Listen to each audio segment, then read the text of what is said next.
Молодец. Здоровая, Сань? Нормально. А, у него же там супер крючки, блядь, китайские нахуй. Китайский. Богдан, прикури папке сигаретку нахуй. Это тебе... Подсунули мне, блядь, удочку, ебаный в рот, нахуй, а?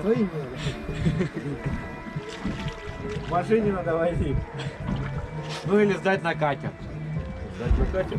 Да. Я знаю, вам сдашь, что и пизда, потом даже в море хуй позовете, блядь.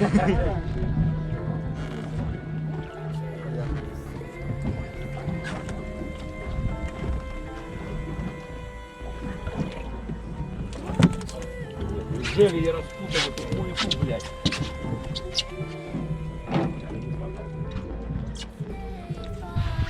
Вот просто надо ловить с настоящими капитанами, а не с дилетантами.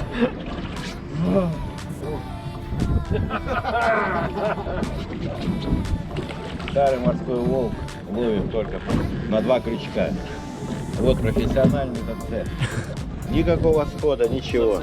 Зацепер, профессиональный зацепер. Кайф, кайф!